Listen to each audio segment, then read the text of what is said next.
Estamos conectados en Facebook. Adelante, doctor Carlos Soto. Muy buenos días en las Américas y buenas tardes en Europa. Tengan todos ustedes una cordial bienvenida a la segunda conferencia magistral de Latin American International Arbitration, el LIA, que es un nuevo foro académico y profesional de practicantes del arbitraje internacional en América y en el mundo. El LIA en esta oportunidad ha invitado al doctor José María Alonso, reconocido abogado y árbitro internacional y actual decano del Ilustre Colegio de Abogados de Madrid, y desde luego el presidente de honor del Club Español del Arbitraje, para que pueda compartir con nosotros su experiencia y sus conocimientos sobre un tema apasionante referido a los sesgos cognitivos, estos prejuicios y en general toda la temática vinculada a la psicología del arbitraje, tanto en la abogacía como en el arbitraje. Lo dicho respecto a la trayectoria del doctor José María Alonso, es fruto de sus más de 4 décadas como abogado y como árbitro en más de 200 arbitrajes como abogado de parte y en otros 200 arbitrajes como miembro de tribunales arbitrales. Muchas gracias, José María, por aceptar la invitación de LIA y quedamos atentos a tus comentarios. Tienes uso de la palabra y bienvenido a Latin American International Arbitration, José María. Muchas gracias, Carlos. ¿Se me escucha bien? Muy bien.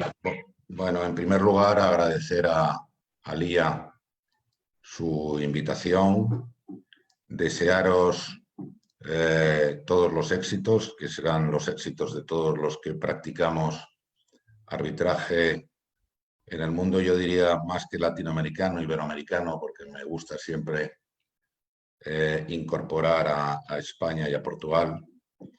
Y bueno, pues confiar que el LIA sea un buen complemento al Club Español del Arbitraje, que llevamos ya muchos años trabajando por en fin, el desarrollo del arbitraje, especialmente en lengua española y en el mundo iberoamericano. Bien, a mí cuando me dicen que hay que dar una conferencia magistral he de confesar mi cierta prevención, porque el término magistral es un poco impactante. Pero bueno, yo lo que voy a tratar es de trasladar un poco, pues no solo mi experiencia, sino lo que han sido pues una serie de estudios que se han venido haciendo sobre cuál es la forma mental en la que los árbitros y los jueces, pero en general los juzgadores, toman sus decisiones. Y eso tiene una doble vertiente. Primero, cómo los árbitros tienen que tomar adecuadamente sus decisiones, y luego explicaré por qué.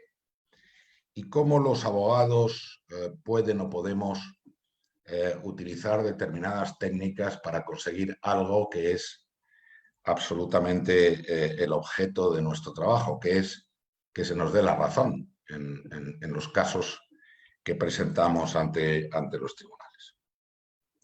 Yo en mi presentación voy a tratar de utilizar una serie de estudios que se han venido realizando fundamentalmente con jueces, que es lo más importante, ¿no? El que los que han participado en estos estudios y en estos ejercicios han sido personas que tienen que juzgar.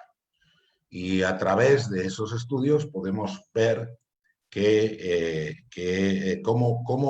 cómo se vienen tomando las decisiones y por tanto, cuando seamos abogados, cómo debemos seguir los caminos adecuados para las tomas de esas decisiones, y cuando somos árbitros, pues tener en cuenta determinados criterios para que nuestra decisión sea una decisión correcta.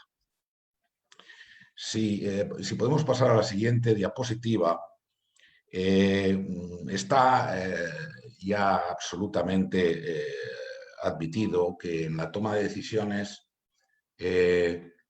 nuestro cerebro funciona a través de dos sistemas. Un sistema que es fundamentalmente intuitivo, lo que llamamos el sistema 1, que son toma de decisiones rápidas, automáticas y que requieren poco esfuerzo. Es lo primero que nos viene a la mente. Y luego un sistema 2, que es que la toma de decisiones tiene que ser de manera más pausada, con un carácter más sistemático, controlado y con un mayor esfuerzo. Hay un buen libro para alguien que lo quiera profundizar en este tema, que fue escrito por el Premio Nobel de Economía Daniel Kahneman, que se llama Thinking Fast and Slow. Y estos estudios han demostrado que una parte muy importante de nuestras decisiones las tomamos de manera intuitiva, aunque sean decisiones en temas complejos. Nuestra tendencia natural, nuestro cerebro nos lleva a tomar las decisiones de una manera intuitiva. Y aunque es verdad que la intuición y la experiencia son extremadamente útiles, también pueden sufrir sesgos, lo que los anglosajones llaman bias o blinders, que son atajos mentales que adopta el cerebro, simplificando decisiones complejas para adoptarlas de manera intuitiva. Y pueden hacer estos sesgos, estos bias, que muchas de las decisiones que tomemos no sean todo lo acertadas que deberían. Y la primera reacción que podríamos tener, siendo profesionales del derecho acostumbrados a un análisis legal en la que nuestras decisiones las tomamos básicamente teniendo en cuenta unos hechos y teniendo en cuenta la prueba que acredita o no esos hechos, pues que la toma de las decisiones tendría que ser, en todo caso, de una manera analítica, de una manera racional, de una manera muy, muy estudiada.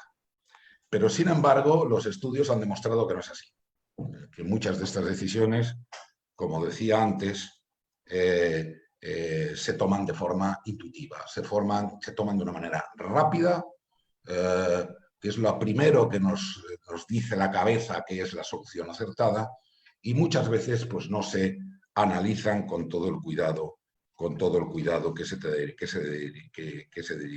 tenían que tomar.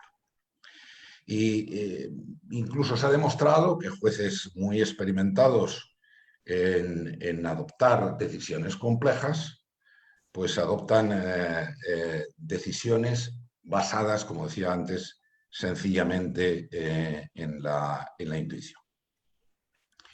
Y vamos a tratar de algunos de esos atajos mentales que nos lleva a cabo nuestro cerebro a la hora de tomar decisiones. Entonces, estos atajos los voy a analizar primero desde la perspectiva de qué son y después de cómo los abogados podemos utilizar estos atajos mentales para poder convencer al juzgador y finalmente qué elementos se tendrían que tener en cuenta para evitar que esto se produjera así. Seguro que han oído hablar mucho de estos y por tanto, bueno, pues también tendrán temas que les sean conocidos. El primer tema es el sesgo del anclaje, que es un sesgo cognitivo según el cual al dar una respuesta numérica a una pregunta solemos basarnos en un dato inicial, que es lo que se llama el ancla, realizando correcciones o ajustes al mismo según vamos recibiendo información. El sesgo consiste, sin embargo, en que estas correcciones muchas veces no son suficientes para desvincularse de ese ancla. En un estudio que se hizo con un grupo de jueces, como digo, todo esto está probado en la práctica, se preguntó a la mitad de los entrevistados si la temperatura anual media en San Francisco excedía los 292 grados centígrados, que era el ancla. Evidentemente es una cifra disparatada, estarían todos los pobres ciudadanos de San Francisco absolutamente convertidos en ceniza. Pero sin embargo, la experiencia demuestra que a aquellos que se les había dicho que la temperatura en San Francisco era de 292 grados centígrados, cuando les pidieron que dijeran cuál era la temperatura más lógica de San Francisco, dieron una cifra más alta que aquellos que no se les había dicho esa cifra de 292 grados centígrados. Es decir, que el ancla había tenido un efecto respecto de aquellos a los que se les había puesto, que les llevó a dar una temperatura media más alta que aquellos otros que no conocían ese ancla. Hubo unos estudios elaborados por el profesor Chris Guthrie, decano de la Facultad de Derecho de Vanderbilt, y junto con unos psicólogos. Y en un primer estudio, y sigo con el efecto ancla, se preguntó a los jueces qué indemnización otorgarían en un caso relacionado con un accidente de tráfico que supuso la amputación de un brazo del demandante. La mitad de los encuestados, la mitad de los jueces encuestados, vio unas negociaciones previas en las que el demandante exigía 10 millones de dólares.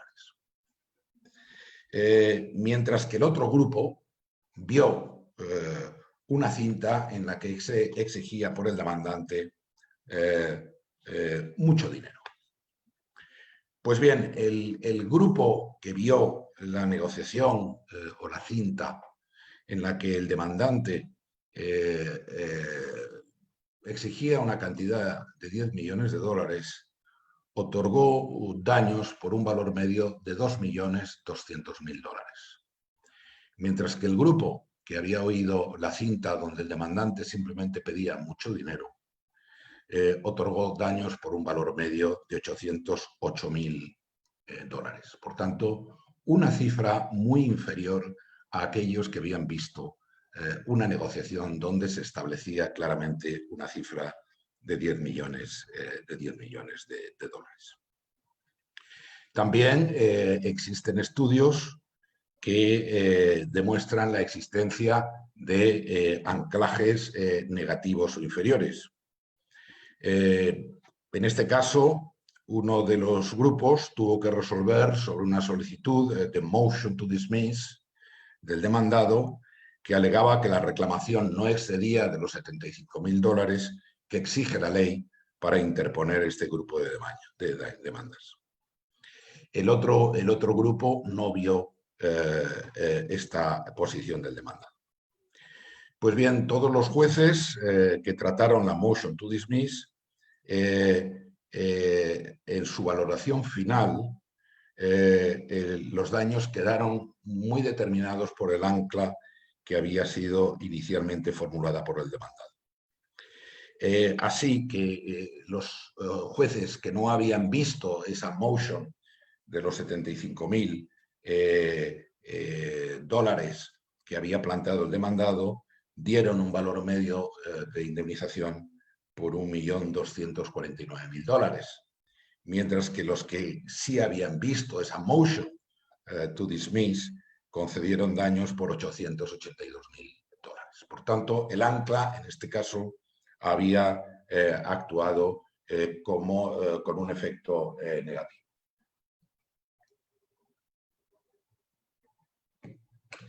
Por tanto, estos estudios lo que vienen a demostrar es que el anclaje, sobre todo al tratar de la valoración de daños difíciles de estimar, tiene un efecto importante que debe tenerse en cuenta. Y luego cuando hable cómo lo debemos plantear como abogados, quedará perfectamente claro. Es cierto que rara vez en los arbitrajes los daños son tan indeterminados como la valoración de la pérdida de un brazo en un accidente de trabajo, pero siempre hay un margen considerable para valorar los distintos informes periciales presentados por las partes, el método de valoración, las tasas de descuento, etcétera, que pueden verse afectados por la cifra inicial que los árbitros han visto o que le ha sido planteada. En segundo lugar, es el llamado sesgo de retrospectiva. Si podemos pasar a la siguiente diapositiva, por favor. El sesgo de retrospectiva, lo que se llama el hindsight bias. Yo le oí una vez a Manuel Conte hablar de este tema y decía una frase muy graciosa que decía: toro pasado todos somos Manolete, ¿no? Cuando el toro ya ha pasado, pues todos sabemos cómo lo debíamos haber toreado, ¿no? Y bueno, pues la cuestión es que, no, por favor, es la diapositiva anterior. Hasta que yo no diga que se pase, no se pase, por favor. Entonces, una vez que el hecho ha pasado, solemos sobreestimar la probabilidad de que el mismo se hubiera producido. Se habla, por ejemplo, de que todos somos entrenadores del lunes por la mañana, todos somos capaces de decir cómo el entrenador tenía que haber hecho la alineación, qué errores se han cometido, pero lo difícil es juzgar cuando se está produciendo el hecho. Y la realidad es que este sesgo tiene una importancia enorme, porque la gran mayoría de las decisiones que toman los árbitros y toman los jueces se producen respecto de hechos que ya han acontecido. No son hechos que están produciéndose en ese momento, sino hechos que ya han acontecido. Y por tanto, salvo en el caso de las medidas cautelares. Por tanto, una vez que se ha producido el hecho, después del accidente, tras el fracaso de la obra, después de que las acciones hayan perdido su valor, y este es un sesgo especialmente problemático y notoriamente difícil de evitar. En este estudio consistió en preguntar a un grupo de jueces sobre la negligencia de un ayuntamiento en no adoptar medidas para evitar una inundación. Un pueblo tiene un puente manejado en verano por un operario que lo eleva para permitir el tránsito de barcos. Y se decide que en invierno, puesto que no hay tráfico, no se contratará el operario. El operario, por supuesto, podría haber elevado el puente en invierno, si hubiera estado, en caso de acumulación de hielo o en caso de que hubiera materiales que generaran riesgos de inundación. Entonces, a dos grupos de jueces se les preguntó, se les planteó la misma pregunta. ¿El ayuntamiento actuó de manera negligente al no contratar al operario en invierno? Porque de hecho se produjo una inundación. La única diferencia es que a uno del grupo de jueces se les informó de que había habido una inundación que causó daños por valor de $1 millón, mientras que al otro grupo de jueces no se le dijo absolutamente nada. El grupo de jueces a los que no se les dijo absolutamente nada sostuvo un 24% que no contratar a un operario era negligente. Mientras aquellos que sí se les dijo que había ha habido una inundación, el 54% dijo que la actuación del ayuntamiento era negligente. En los dos casos el hecho era el mismo. En los dos casos el hecho era el mismo. Lo que pasa es que uno tenía un sesgo retrospectivo y el otro no. Y aquel que lo tenía claramente estableció que el no contratar al operario era causa de negligencia. El tercer sesgo cognitivo es el sesgo cognitivo del framing, si se puede pasar. Que el sesgo del framing, que claramente se expresa con la frase no existe una segunda oportunidad para causar una buena impresión. Este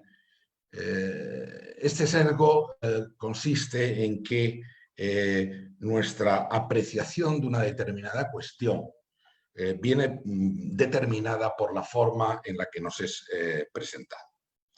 Y esto evidentemente no es novedoso para ninguna persona que ejerce la abogacía.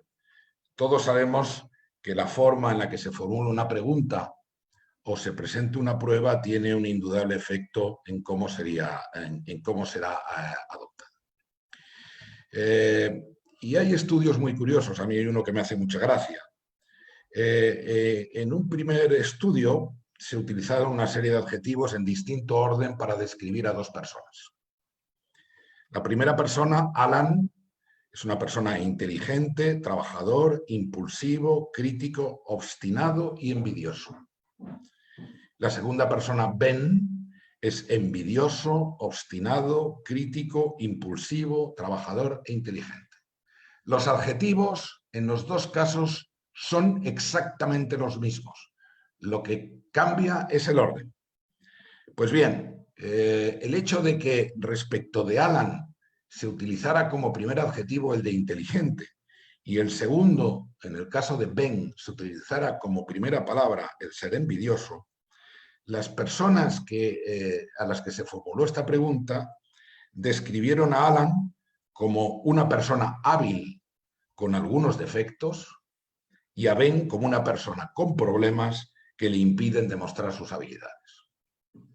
Y todo eso es por la forma en que se le ha presentado a la persona la descripción de cada una de los dos sujetos, que, repito, los adjetivos son exactamente los mismos. En un segundo estudio se le enseñó un mismo vídeo a varios coches chocando con grupos de personas. Y a cada grupo se le pidió que estimara la velocidad a la que iban los coches cambiando el verbo. Y así se le preguntaba a las partes que estimaran la velocidad que los coches al primero. La palabra que se utiliza es se estamparon, smashed. Aquí calcularon una velocidad de 40 millas por hora. Al segundo grupo se les utilizó la palabra colisionaron, collided, y calcularon la velocidad en 39. Al tercero chocaron, bumped, y la velocidad fue de 38 millas por hora. Al cuarto se golpearon, 34 millas por hora. Y al último, hicieron contacto, 31 millas por hora. Hay una diferencia de 9 millas por hora en el cálculo de la velocidad entre aquellos a los que se utilizó el verbo se estamparon frente a aquellos a los que se utilizó un verbo, digamos, más suave, hicieron contacto. Por tanto, resulta absolutamente fundamental, y luego lo veremos, la forma en la que se presentan las pruebas y las agregaciones, pues muchas veces esta forma en la que se presentan puede determinar un sesgo cognitivo del tribunal a la hora de hacer su juicio o su valoración.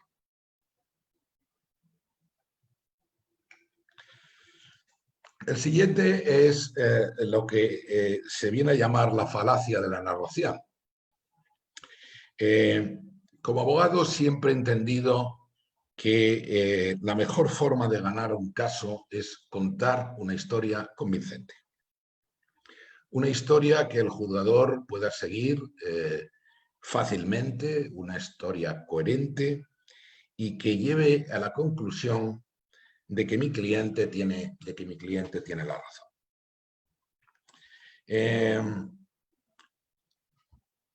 Prácticamente todos los abogados, estoy seguro, coincidirán conmigo en que contar una historia convincente es fundamental para el éxito de un caso, y eso es por una razón no casual, porque el ser humano, al adoptar decisiones complejas, intenta agrupar los hechos en una historia coherente, en una historia que tenga sentido para él. Esta intención de seguir una historia coherente viene de los ya denominados sistemas 1 y sistema 2. La coexistencia del sistema 1 intuitivo y que busca la coherencia tiende a asumir inmediatamente aquello que le parece coherente y que le parece lógico. Y esto, que en principio no debería ser un problema, puede ser un problema si el juzgador compra inmediatamente esa historia, y es muy difícil sacarle de ese camino, ¿no? Y por tanto pues puede afectar de una manera clara a su sesgo. E íntimamente ligado con la falacia de la narración está el sesgo de confirmación, que es la siguiente diapositiva. Cuando uno ha comprado una determinada historia, cuando uno se la ha creído, una vez que tenemos el convencimiento de que algo es cierto, tendemos a aceptar solo aquella información que confirma ese convencimiento inicial que tenemos, y a descartar, aunque sea a través de nuestro subconsciente, la información que lo cuestiona. Hubo un estudio elaborado sobre votantes de los candidatos presidenciales Bush y Kerry en 2004, en el que se veían vídeos con declaraciones de los candidatos. Y se siguió de una manera, en fin, con una herramienta compleja, la actividad cerebral de los votantes que estaban viendo esos vídeos. Y las pruebas demostraron que intuitivamente el cerebro solo asumía aquellos mensajes de aquel candidato al que previamente estaba dispuesto a votar, y que sin embargo rechazaba lo de que aquellas cosas que eran contrarias a su candidato, igual que asumía las cosas del candidato contrario que no le beneficiaban, porque ya estaba con su confirmación de a quién querían votar, ¿no? Por tanto, este sesgo de confirmación lo que hace es que muchas veces, a la hora de juzgar, no se valoran la información de una manera adecuada, sino sencillamente porque ya hemos comprado una determinada historia y por tanto cogemos aquello que tiende a fundamentarla, a apalancarla y a rechazar aquello otro que no es adecuado. Hubo un estudio publicado en el año 2013, elaborado por la profesora Edna Sussman, que es un estudio muy interesante y muy preocupante y que nos tiene que dar muchas lecciones, porque se entrevistaron a 400 profesionales especializados en arbitraje. Y más de un 60% declaró que en más del 70% de las ocasiones sus impresiones previas a la audiencia de prueba coincidían con la decisión finalmente adoptada en el laudo. Por lo tanto, ya llegaban a la audiencia de prueba con una determinada idea y las pruebas venían a confirmar lo que ellos ya tenían asumido, aunque en realidad eso no fuera así. Luego tenemos el sesgo de información, que es la inadmisión de prueba. Que esta es una cuestión muy complicada, ¿no? Que es imposible olvidar algo que ya se ha visto o se ha leído. Un juez o un árbitro que declare inadmisible un medio de prueba no puede desleerlo. Y esta es una cuestión que tampoco es baladí.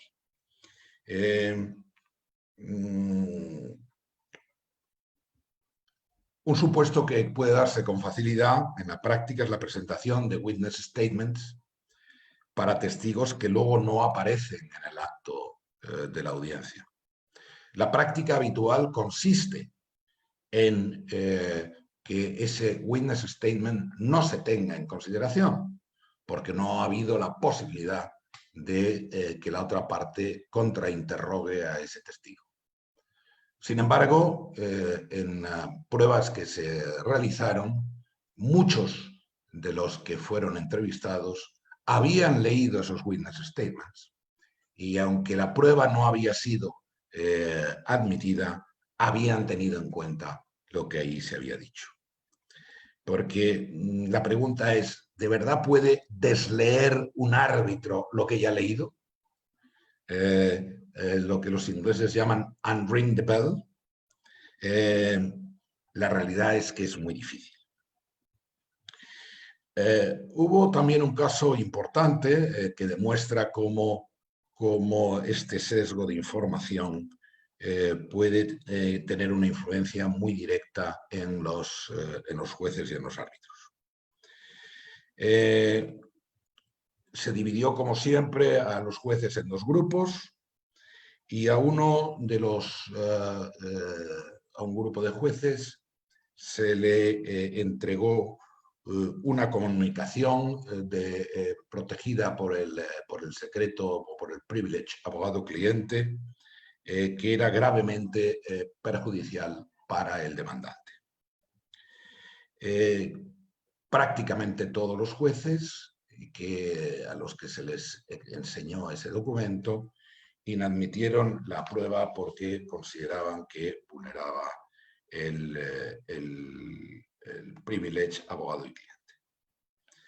Pues al emitir su decisión, el 55% de los jueces que no vieron el documento fallaron a favor del demandante. Y de los jueces que sí vieron el documento y que habían decidido excluirlo, solo un 29% falló a favor del demandante. Por eso, y lo veremos cuando hablemos de cómo los abogados pueden o podemos utilizar estos sesgos, cuando se presentan muchas veces documentos que se sabe que pueden ser inadmitidos o que son extemporáneos. A veces se utiliza con el sesgo o con la intención torticera de que el juez o el árbitro lo lea y aunque luego lo inadmita, pues evidentemente no puede borrar de su memoria lo que ha leído. Y en este caso, los jueces habían leído que el propio abogado del demandante le había dicho que tenía su caso pues pocas posibilidades de éxito. Tenemos el sesgo de disponibilidad, que sería el siguiente, que la verdad es que no valoramos todos los hechos de igual manera, teniendo más peso determinados elementos por circunstancias puramente temporales. Tendemos muchas veces a recordar o dar más relevancia a aquellas pruebas o evidencias o alegaciones que tenemos más recientes o que recordamos con mayor facilidad. Por eso es importantísimo tener en cuenta este sesgo cognitivo al organizar las audiencias y fijar el orden en que declararán los testigos y los peritos al realizar los opening statements y los closing statements. Y a continuación tenemos el sesgo egocéntrico, que todos los sesgos anteriores se ven agravados por uno también importante. Los abogados, y en eso los que nos dedicamos al arbitraje no suelen ser una excepción, somos personas con importantes egos y con gran confianza en nosotros mismos.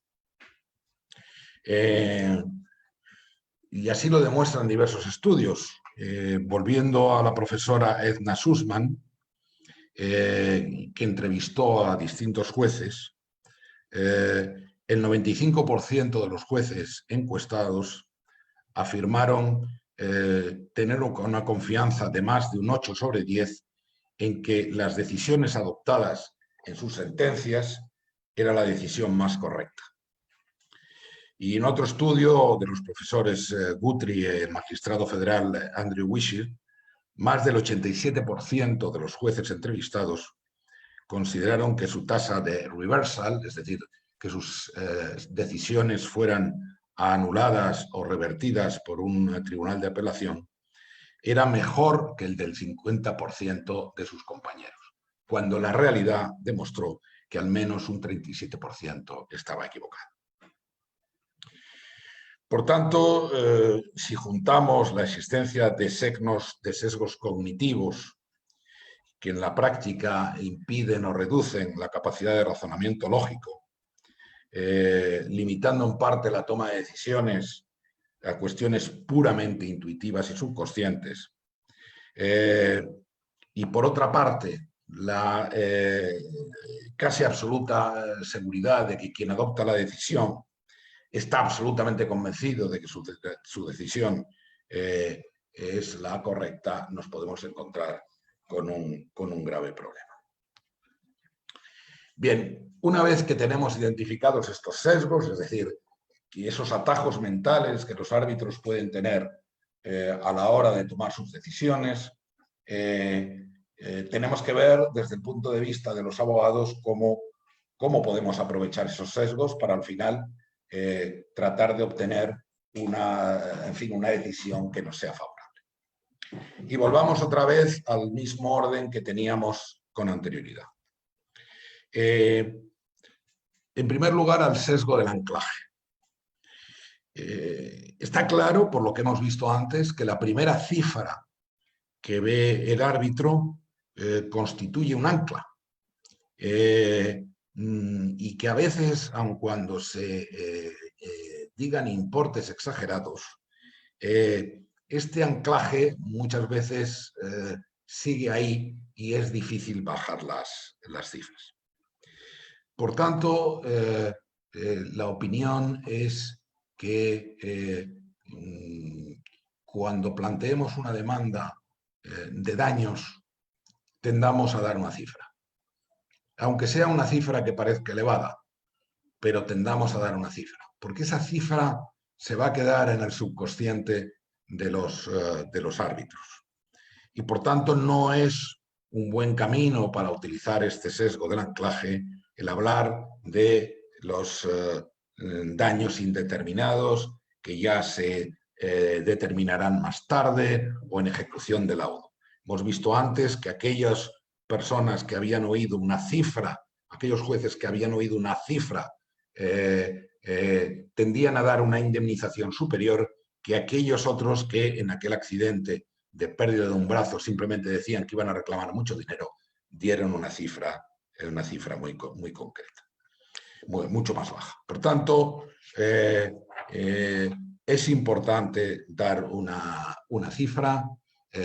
Tampoco hay que ser absolutamente desproporcionados, porque también el elemento de la credibilidad es muy importante a la hora de la convicción de los árbitros.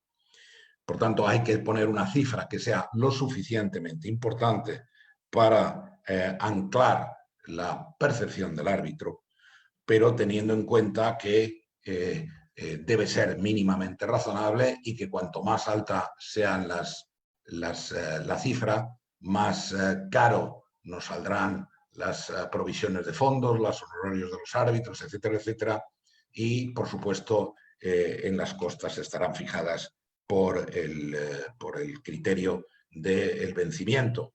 Por tanto, si damos una cifra absolutamente irreal, tendremos las consecuencias negativas no solo del mayor coste, sino de la posibilidad de tener que asumir unas costas más elevadas.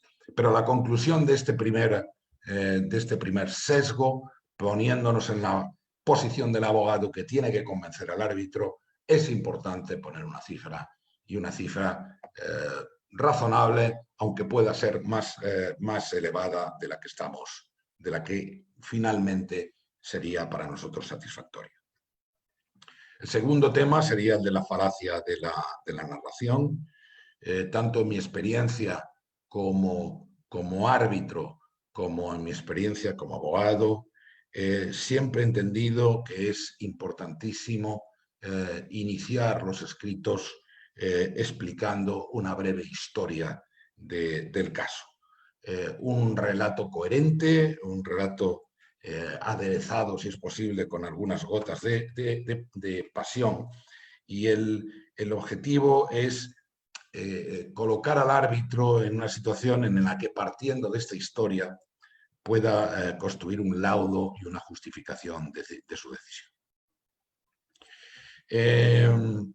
Por supuesto, lo que no podemos es contar una historia que inmediatamente la otra parte nos la desmonte fácilmente, porque en este momento se vería afectada nuestra propia credibilidad ante el tribunal.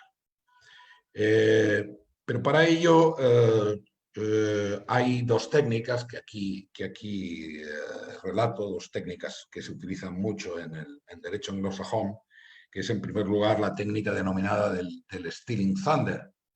Esto es, si nosotros sabemos que hay elementos a priori negativos que podrían ser inmediatamente sacados, en este caso por el demandado, ocultarlos en nuestra historia inicial constituiría un verdadero error.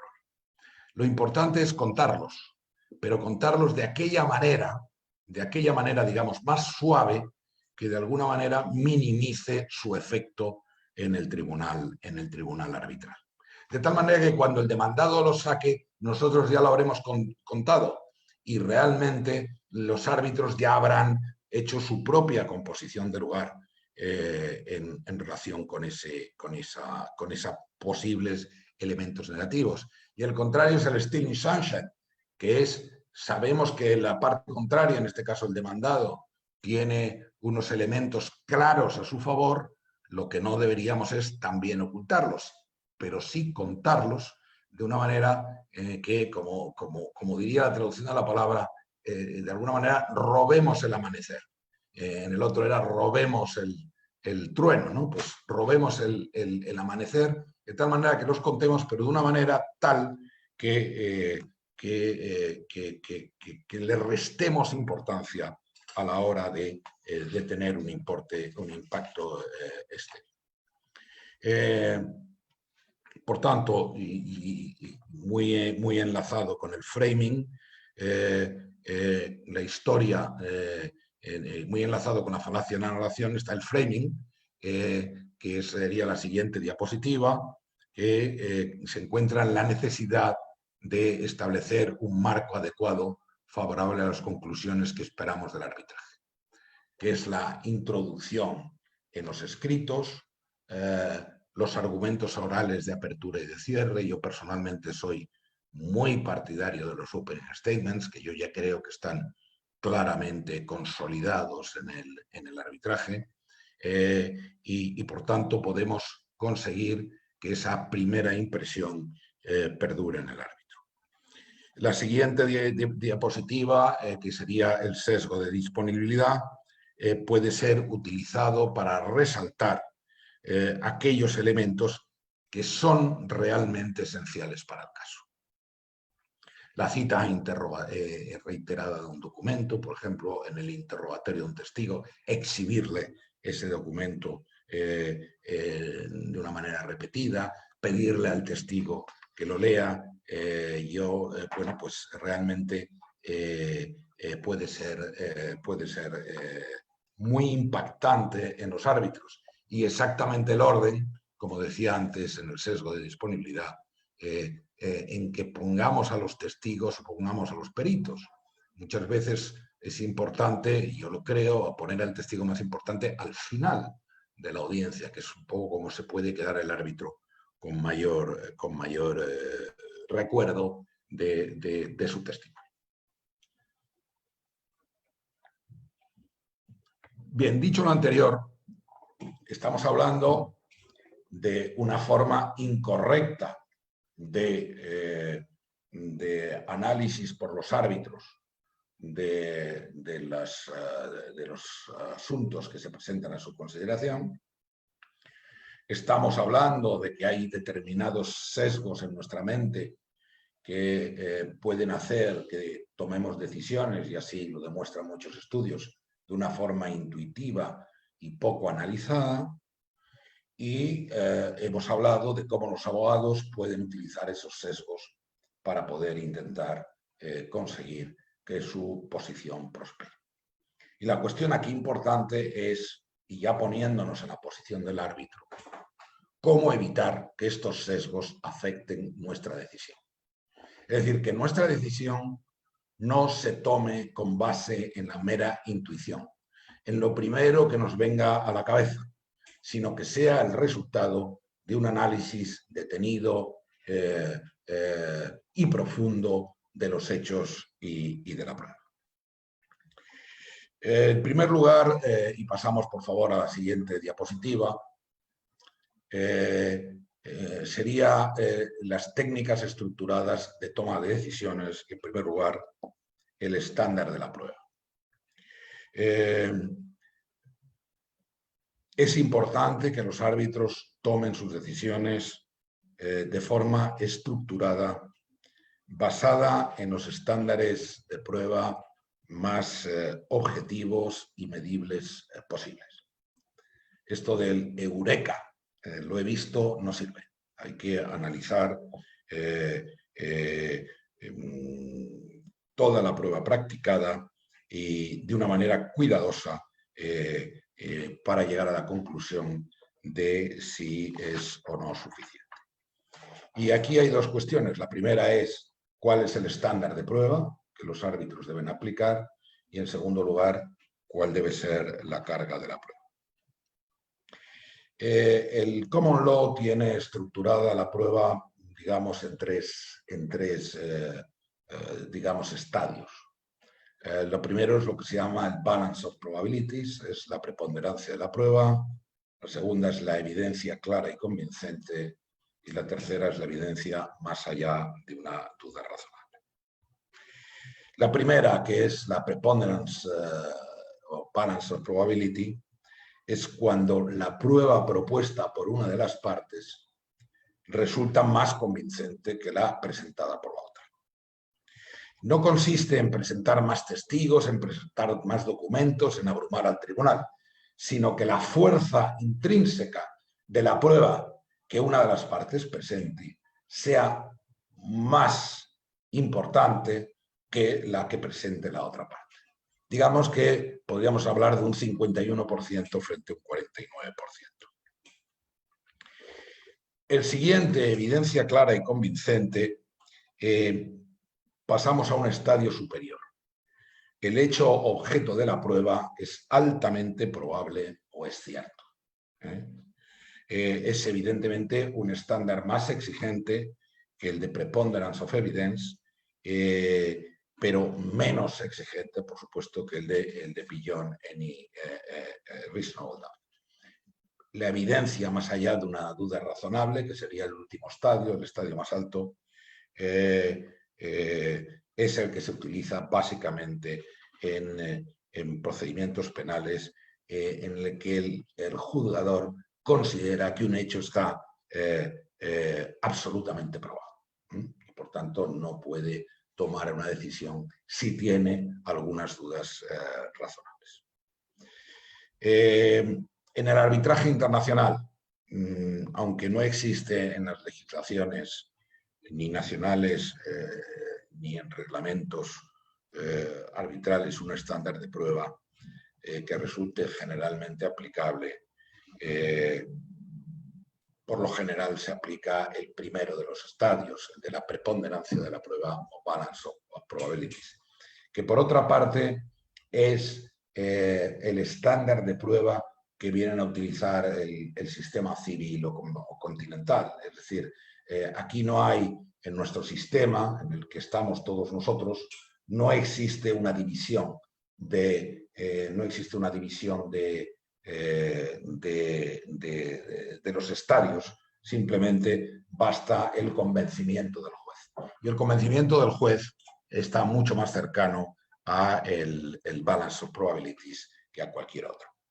Aquí señalo una sentencia del CIADI en el caso Ioannis Kardasopoulos contra Ron Fuchs y Georgia, donde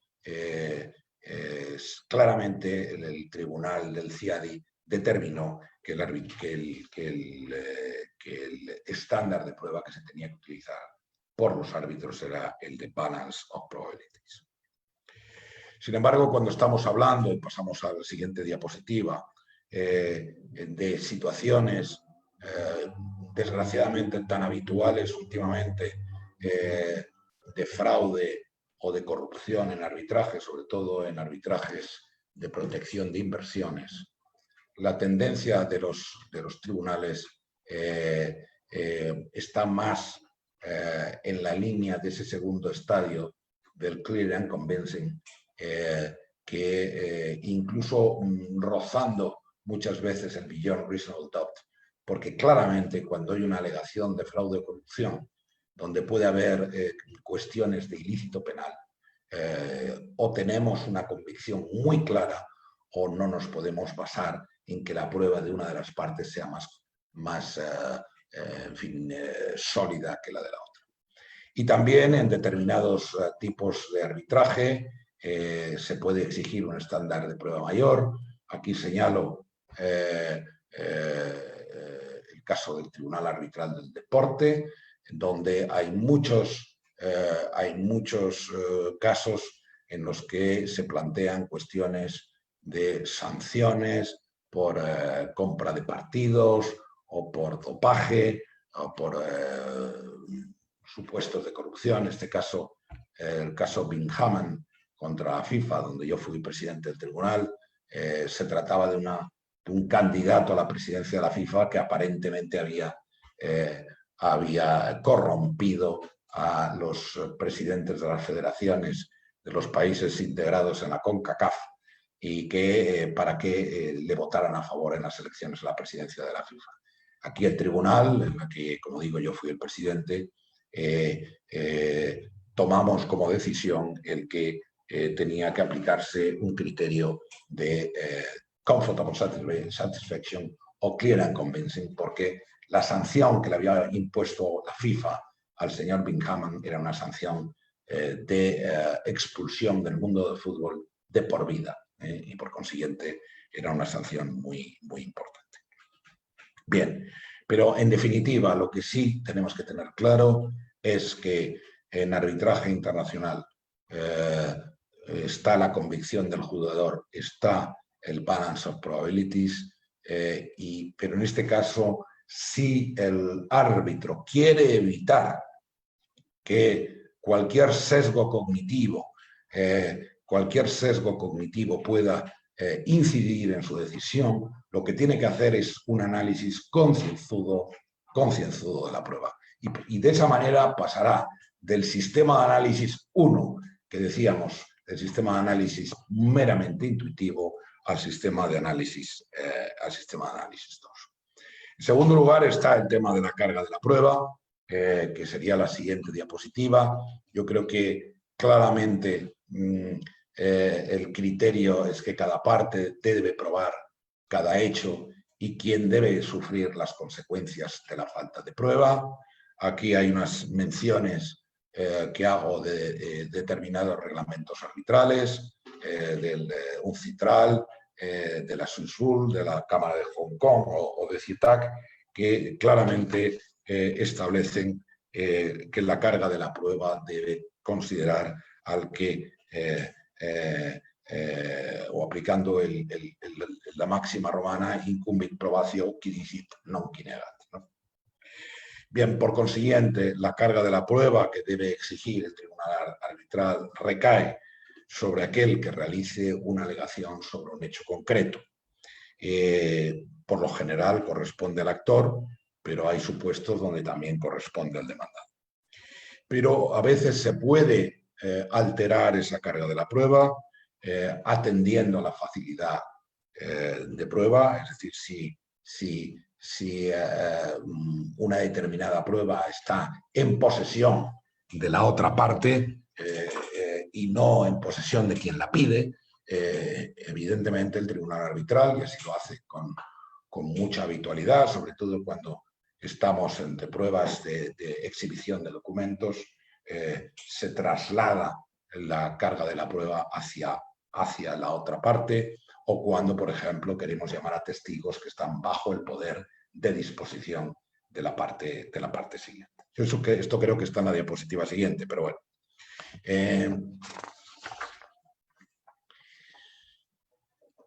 Y por supuesto, lo que sí está claro es que se pueden aplicar inferencias negativas. Cuando una parte es requerida para que presente un determinado documento y no justifica el por qué no lo presenta o simplemente se niega, los árbitros pueden perfectamente sacar la conclusión de que el documento en cuestión, cuya producción es negada por quien lo tiene en su posesión, dice precisamente lo que afirma el que pide que se exhiba ese documento. Por tanto, son las llamadas inferencias negativas. Otra forma para evitar el que los sesgos cognitivos a los que antes me he referido influyan en la decisión del árbitro son, si podemos pasar a la siguiente diapositiva, los que vengo a denominar los listados o checklists, que bueno, pues es una técnica que ayuda al árbitro a ser consciente de cuáles son los temas a dirimir, o sea, cuáles son los temas que han sido planteados por las partes, cuáles son las decisiones, los documentos y otras pruebas que han sido aportadas por las partes que se refieren a esos temas que son objeto de debates, y la adopción de las decisiones se tiene que hacer mediante un árbol de decisión. Tenemos un hecho A, ¿está aprobado? Sí, pues la conclusión será X. No está aprobado, la conclusión será Y. Si tenemos claramente este listado de cuáles son todos los temas que han sido planteados o argumentados por las partes, si tenemos perfectamente identificados qué prueba documental, testifical, pericial se refiere a ese hecho, podemos sacar a través de un análisis racional y no intuitivo cuál es la conclusión más acertada. Y aquí sí que estaremos tomando una decisión acertada. No estaremos, desde luego, motivados por un sesgo meramente cognitivo o intuitivo. Bien, luego también es muy importante la toma de decisiones colegiadas como posible remedio a los sesgos cognitivos. Primero está todo el tema de la deliberación en el seno del tribunal arbitral. La deliberación en el seno del tribunal arbitral, si podemos pasar a la siguiente diapositiva, por favor.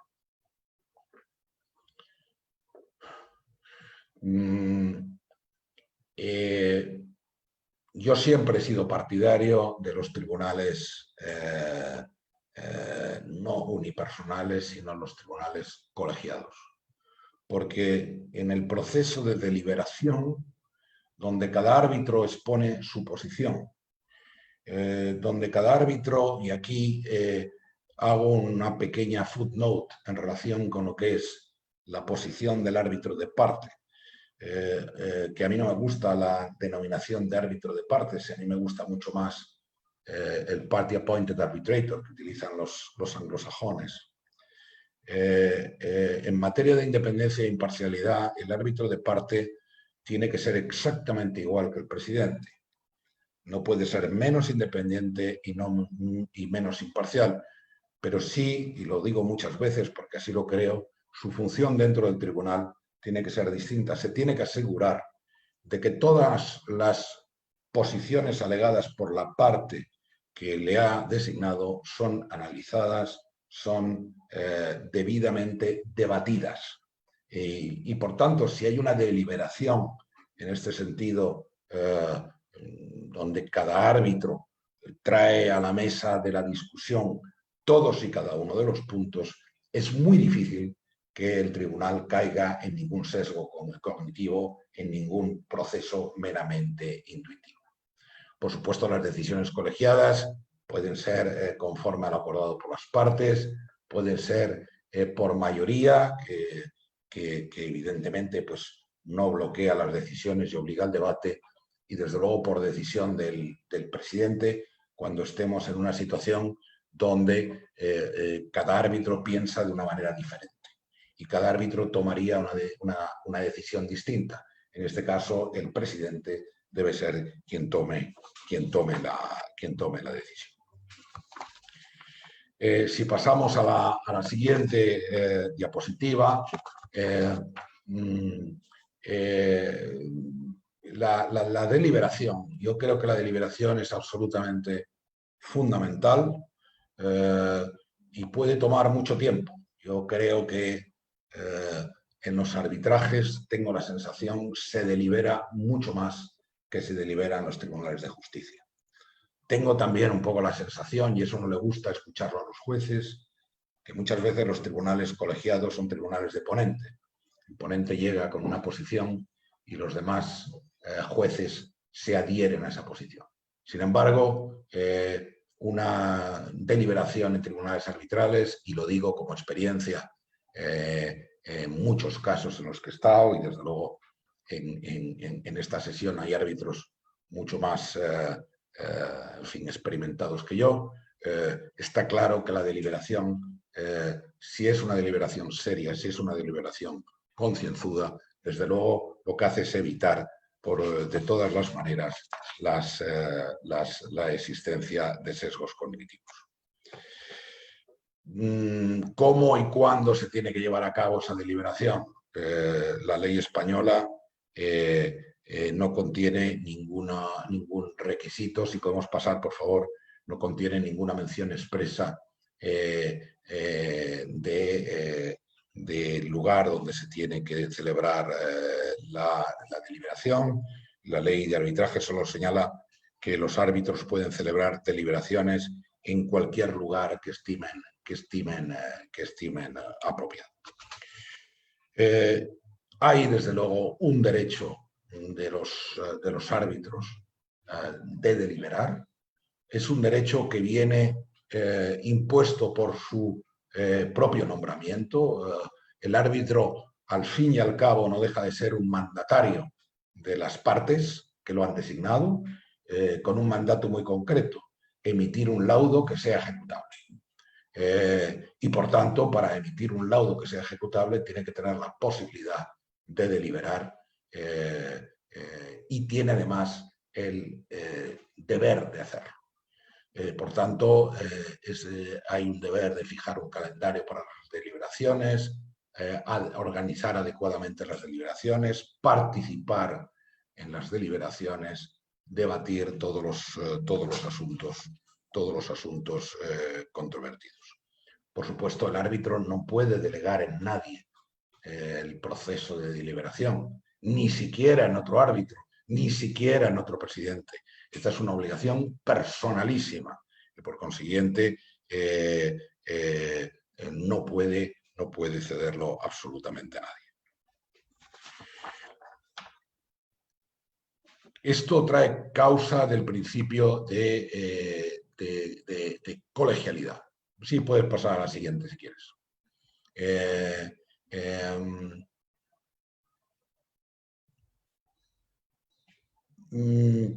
En cuanto a fijar un calendario y momento de la deliberación, pues ciertamente los árbitros tienen una serie de obligaciones, que es la necesidad de las partes de obtener un laudo con celeridad y la necesidad de agotar la deliberación sobre las controversias.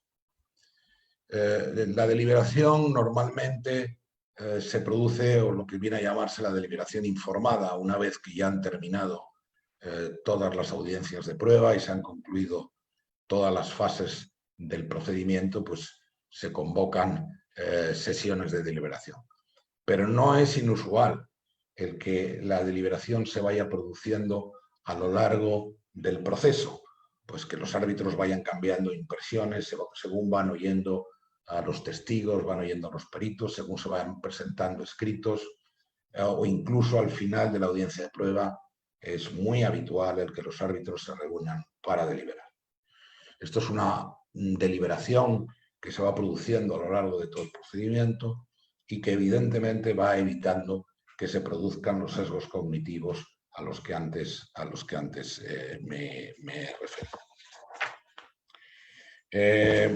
Si pasamos, por favor, a la siguiente.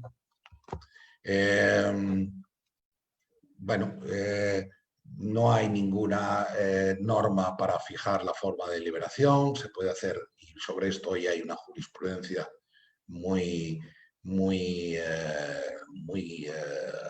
desarrollada, que se puede hacer por escrito, se puede hacer telefónica.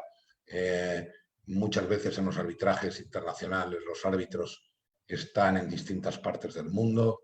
No quiero decir ahora, en la situación que vivimos, donde la posibilidad de conectarnos o es por estos medios o no tenemos otra posibilidad. Y probablemente yo pienso que esta pandemia ciertamente ha traído gravísimas consecuencias, pero también ha traído consecuencias positivas, que es la utilización de estos medios tecnológicos. Y yo creo que la utilización de estos medios tecnológicos que se han venido aplicando en los tribunales arbitrales, al menos en mi caso, durante toda la duración, por lo menos en España, del estado de alarma, cosa que no ha sido posible en los juzgados y tribunales en los que los plazos estaban absolutamente suspendidos, demuestra claramente una ventaja evidente del arbitraje frente a la jurisdicción.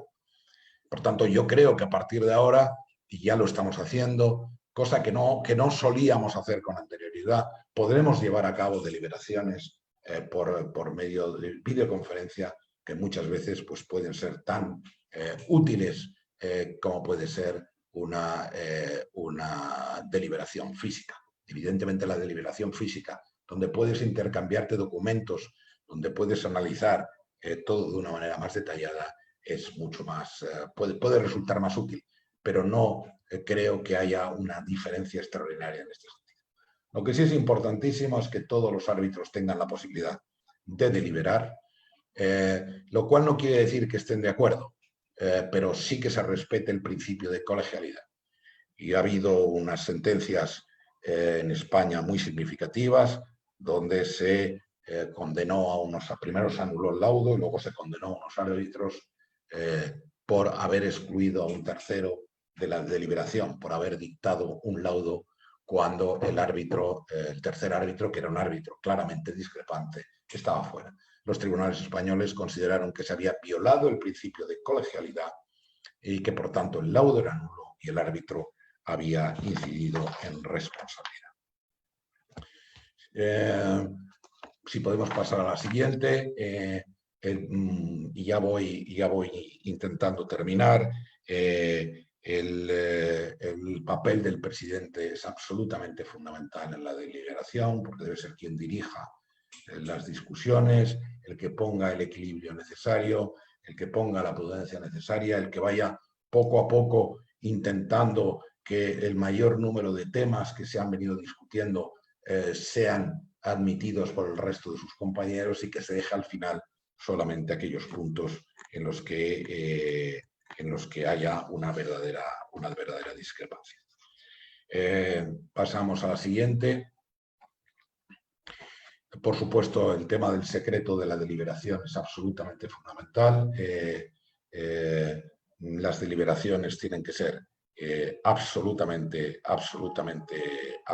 secretas y cuando se vulnera la deliberación, no solo el secreto de la deliberación, no solo el árbitro está incumpliendo su obligación, sino que está poniendo claramente en riesgo la validez del laudo.